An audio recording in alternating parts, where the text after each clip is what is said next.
आप देख रहे हैं समाचार एजेंसी ऑफ इंडिया में साई न्यूज।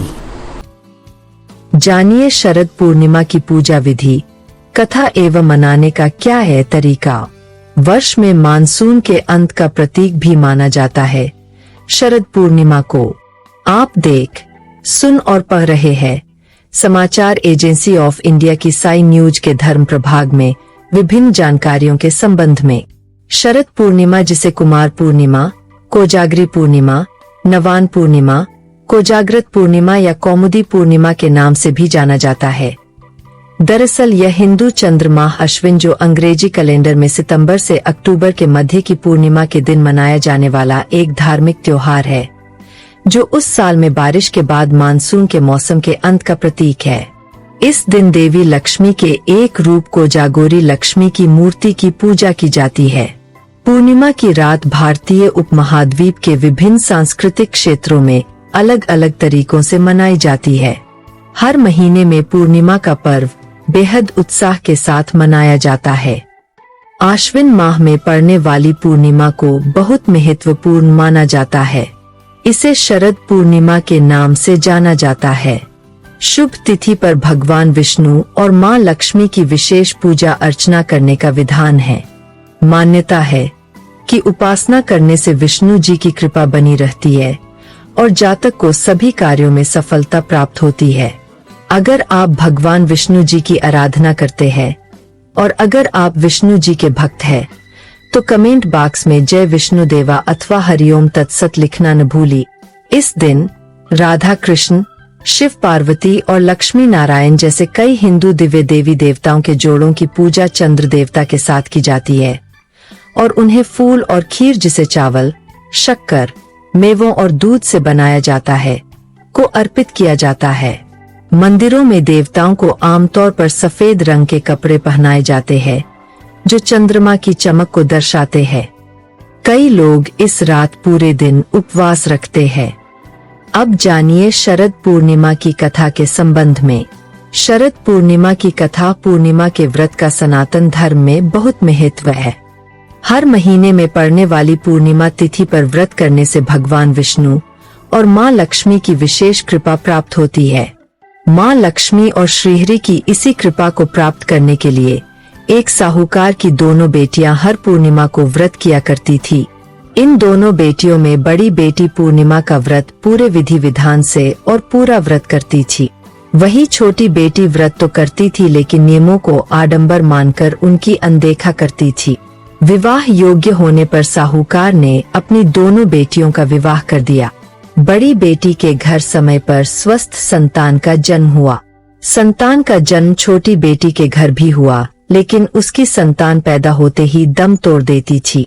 2-3 बार ऐसा होने पर उसने एक ब्राह्मण को बुलाकर अपनी व्यथा कही और धार्मिक उपाय पूछा।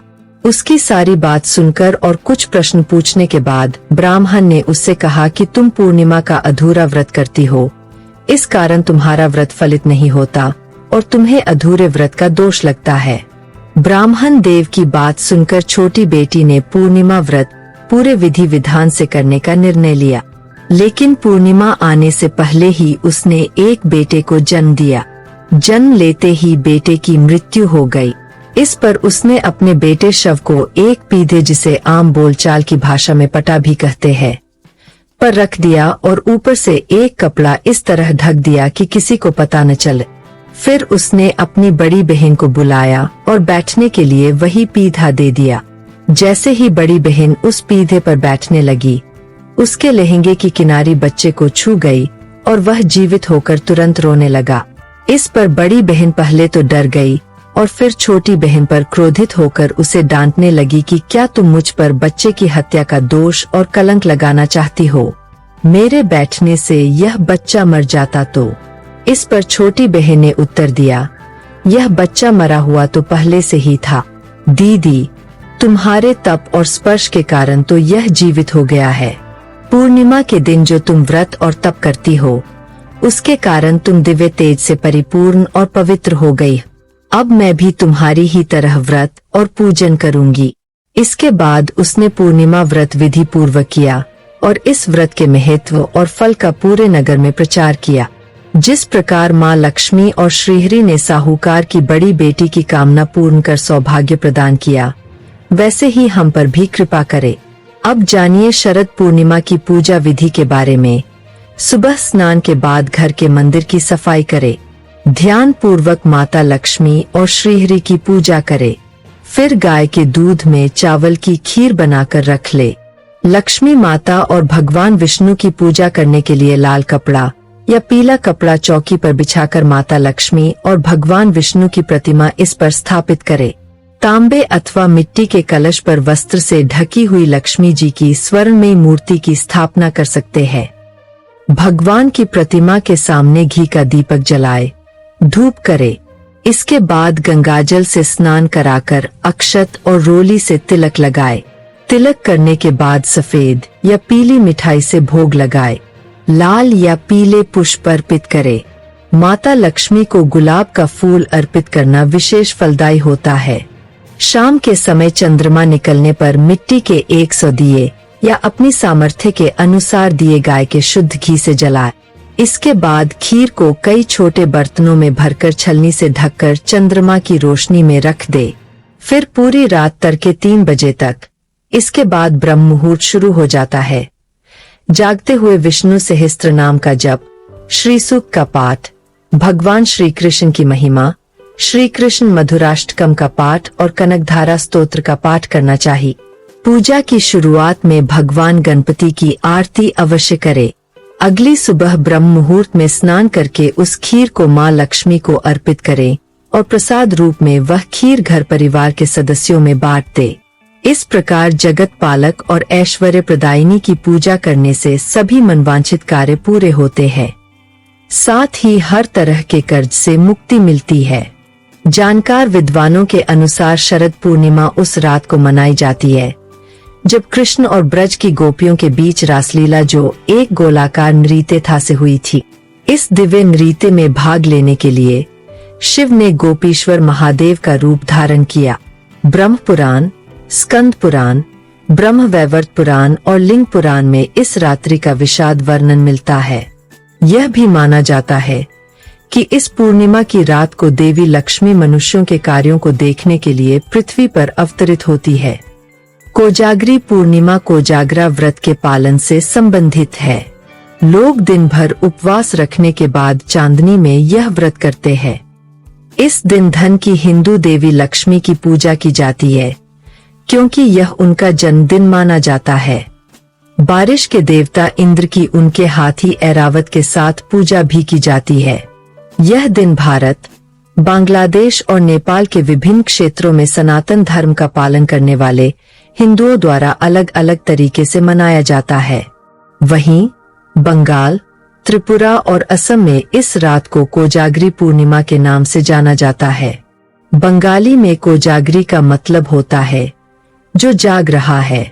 ऐसा माना जाता है कि देवी लक्ष्मी इस रात लोगों के घर आती है, जांचती है कि वे जाग रहे हैं या नहीं और उन्हें तभी आशीर्वाद देती है जब वे जाग रहे हो। भारत के उत्तरी और मध्य राज्यों जैसे उत्तर प्रदेश, बिहार, झारखंड, मध्य प्रदेश और छत्तीसगढ़ में रात के समय खीर बनाई जाती है और रात भर खुली छत वाली जगह पर चांदनी में रखी जाती है। ऐसा माना जाता है कि इस रात चंद्रमा की किरणें अमृत, जिसे अमरता का अमृत माना जाता है, को लेकर आती है, जिसे खीर में इकट्ठा किया जाता है। खीर को अगले दिन प्रसाद के रूप में खाया जाता है। साथ ही इस रात देवी लक्ष्मी की पूजा भी की जाती है। कुछ बंगाली जनजातियों के लिए यह दिन निश्चित दिन से कुछ दिन पहले या बाद में मनाया जाता है।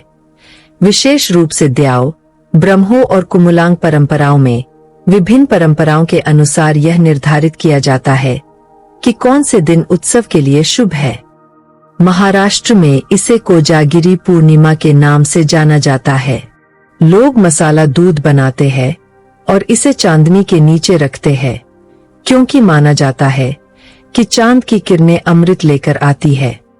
गुजरात के कई हिस्सों में चांदनी रात में गरबा किया जाता है। बिहार के मिथिला क्षेत्र में नवविवाहित दूल्हे के घर में विशेष उत्सव मनाया जाता है। दूल्हे का परिवार दुल्हन के परिवार से उपहार में मिले पान और मखाना को अपने रिश्तेदारों और पड़ोसियों में बांटता है। ओडिशा में इस दिन अविवाहित महिलाएं अपने लिए उपयुक्त वर अर्थात पति, जिसे स्थानीय लोग कुमार भी कहते हैं, को पाने की लोकप्रिय मान्यता के साथ उपवास रखती है। इस त्योहार के अवसर पर अविवाहित महिलाएं चंद्रमा की पूजा करती है। पूजा सुबह सुबह चंद्रमा के अस्त होते ही नए वस्त्र पहनकर शुरू होती है।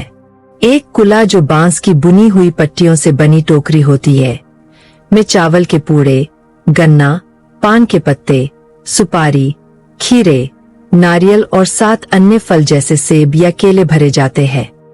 शाम को फिर से पूर्णिमा की पूजा की जाती है और उपासक तले हुए धान और कुला के फलों से दही और गुड़ के साथ एक पकवान तैयार करके तुलसी के पौधे के सामने चंद्रदेव को अर्पित करके अपना उपवास तोड़ते हैं। इसके बाद युवतियां पूर्णिमा की रोशनी में खेल खेलती है और गीत गाती है। नेपाल में इस दिन को कोजाग्रत पूर्णिमा के रूप में जाना जाता है और यह 15 दिवसीय दशी त्योहार समारोह का समापन करता है। कोजाग्रत का नेपाली में अनुवाद जागने वाला होता है। पूर्वी भारत की परंपराओं के समान नेपाली हिंदू पूरी रात जागकर देवी लक्ष्मी को श्रद्धा अर्पित करते हैं। यह अपने रिश्तेदारों से दशी टीका प्राप्त करने का अंतिम दिन भी माना जाता है। अगर आप भगवान विष्णु जी की आराधना करते हैं और अगर आप विष्णु जी के भक्त हैं, तो कमेंट बॉक्स में जय विष्णु देवा अथवा हरिओम तत्सत लिखना न भूली।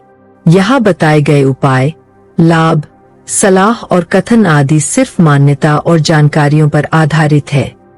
यहाँ यह बताना जरूरी है कि किसी भी मान्यता या जानकारी की समाचार एजेंसी ऑफ इंडिया के द्वारा पुष्टि नहीं की जाती है। यहाँ दी गई जानकारी में निहित जानकारी विभिन्न माध्यमों, ज्योतिषियों, पंचांग, प्रवचनों, मान्यताओं, धर्म ग्रंथों, दंतकथाओं, किंवदंतियों आदि से संग्रहित की गई है। आपसे अनुरोध है कि इस वीडियो या आलेख को अंतिम सत्य अथवा दावा न माने एवं अपने विवेक का उपयोग करें। समाचार एजेंसी ऑफ इंडिया पूरी तरह से अंधविश्वास के खिलाफ है। किसी भी जानकारी या मान्यता को अमल में लाने से पहले संबंधित विशेषज्ञ से सलाह ले। अगर आपको समाचार एजेंसी ऑफ इंडिया में खबरें आदि पसंद आ रही हो तो आप इसे लाइक, शेयर व सब्सक्राइब अवश्य करें। हम नई जानकारी लेकर फिर हाजिर होंगे, तब तक के लिए इजाजत दीजिए। जय हिंद।